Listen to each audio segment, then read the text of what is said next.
दोस्तों, हथियारों की खरीद और बिक्री पर शोध करने वाली संस्था सिप्री यानी कि Stockholm International Peace Research and Institute ने अपनी 2021 की रिपोर्ट पब्लिश कर दी है। इस रिपोर्ट का सभी को बेसब्री से इंतजार था, क्योंकि इस समय दुनिया का हर देश युद्ध की साया में है। वहीं पर यूक्रेन रशिया का युद्ध चल रहा है। इस रिपोर्ट में कई बड़े खुलासे किए गए हैं। वहीं पर भारत को लेकर भी बड़ी बातें बोली गई है, जो कि इस वीडियो में मैं आपको बताने वाला हूँ। तो चलिए शुरू करते हैं इस वीडियो को। लेकिन उससे पहले मेरी एक छोटी सी रिक्वेस्ट है कि अगर आप चैनल पर पहली बार आए हैं तो चैनल को सब्सक्राइब कर बेल नोटिफिकेशन को ऑन कर ले, जिससे हमारी डिफेंस और वर्ल्ड अफेयर से जुड़ी ऐसी लेटेस्ट वीडियो आप तक सबसे पहले पहुंच सके। दरअसल स्वीडन में स्थित थिंक टैंक सिप्री ने सोमवार को अपनी रिपोर्ट में कहा कि पहली बार ग्लोबल मिलिट्री एक्सपेंडिचर यानी कि दुनिया भर में मिलिट्री पर खर्च 2000 अरब अमेरिकी डॉलर को पार कर गया है। वहीं पर दुनिया की सबसे बड़ी अर्थव्यवस्था अमेरिका इस मामले पर पहले नंबर पर है। Stockholm International Peace Research Institute ने अपनी ताजा रिपोर्ट में कहा कि साल 2021 में कुल वैश्विक सैन्य खर्च वास्तविक रूप से 0.7% बढ़कर 2113 अरब अमेरिकी डॉलर तक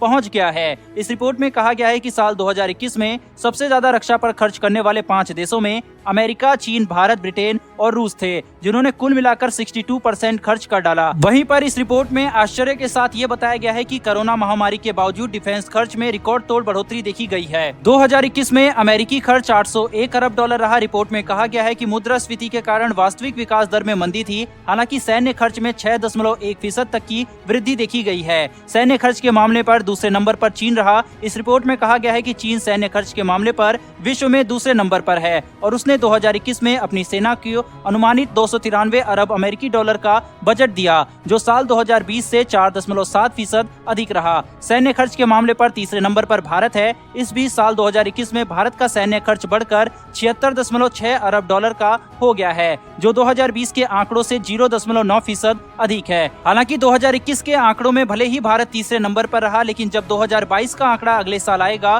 तो उसमें भारत का स्थान आपको चौथा या पांचवा मिलने वाला है। और इसका कारण यह है कि जर्मनी ने अपना रक्षा बजट इस बार का पिछले बार के मुकाबले 2 गुना कर दिया है। वहीं पर सऊदी भी अपना रक्षा बजट बढ़ा रहा है। हालांकि सिप्री की रिपोर्ट में पहले भी भारत के मेक इन इंडिया प्रोग्राम की तारीफ भी की जा चुकी है। दुनिया से हथियारों का बड़ा आयातक रहा भारत अब इस मार्केट में तेजी से अपने पैर पसार रहा है। और ऐसा हो भी क्यों ना, हथियारों का मार्केट कितना बड़ा है ये सिप्री की इस रिपोर्ट से साफ पता चलता है। यही वजह है कि मोदी सरकार के विजन की तारीफ करनी बनती है, जो कि हमें बायर से सेलर बनाने में जुटी हुई है। इस समय भारत का हथियार दुनिया का भरोसा जीतने में भी कामयाब रहे हैं। ब्रह्मोस से जहां अपनी सीमाएं महफूज रखने के लिए फिलीपींस ने इसकी डील की और अन्य देश भी इसे अपनी सेना में चाहते हैं, तो वहीं पर हिंदुस्तान एरोनॉटिकल लिमिटेड भी अपने तेजस विमानों की चमक बिखेरने के लिए मिशन मोड पर लग गई है। केंद्र सरकार ने भारत की डिफेंस इंडस्ट्री को मजबूत करने के लिए और निर्यात क्षमता बढ़ाने के लिए कई सेक्टर पर फोकस किया है, जिसका अब रिजल्ट भी सामने आने लगा है। भारत इस समय वैश्विक हथियार निर्यातक की सूची में शामिल हुआ है और यह हाल के सालों में ही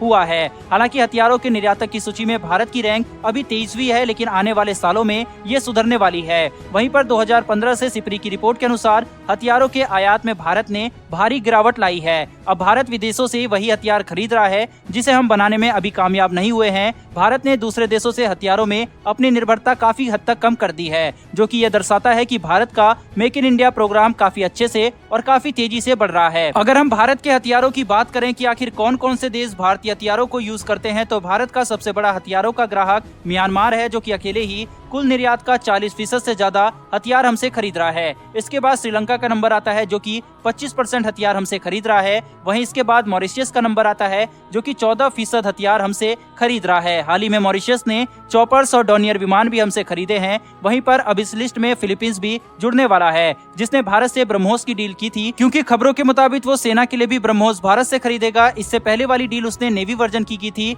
भारत की हिस्सेदारी दुनिया में 0.2% ही है, जिसे अगले 5 सालों में भारत तेजी से बढ़ाने की तैयारी कर रहा है। दोस्तों, आज अगर अमेरिका 800 अरब डॉलर और चीन तकरीबन 300 अरब डॉलर सेना पर खर्च कर रहे हैं, तो इसका एक कारण ये भी है कि ये देश दूसरे देशों को भारी मात्रा में हथियार भी बेच रहे हैं और अब यही कुछ भारत को भी करना चाहिए। हालांकि भारत का बजट चीन से 4 गुना से भी कम है, जिसे भारत को अवश्य बढ़ाना चाहिए और कम से कम $100 बिलियन तो करना ही चाहिए। आपके हिसाब से क्या भारत को अपना बजट बढ़ाना चाहिए, और हाँ तो कितना बढ़ाना चाहिए? कमेंट में अपनी राय जरूर दें। अगर आपको ये इन्फॉर्मेशन और वीडियो पसंद आई हो तो हमारी आने वाली वीडियो के लिए चैनल को सब्सक्राइब कर बेल नोटिफिकेशन को ऑन कर ले, जिससे हमारी आने वाली वीडियो आप तक सबसे पहले पहुंच सके। फिलहाल दोस्तों, इस वीडियो में इतना ही। फिर मिलेंगे डिफेंस और वर्ल्ड अफेयर से जुड़ी ऐसी एक नई वीडियो के साथ। धन्यवाद। जय हिंद।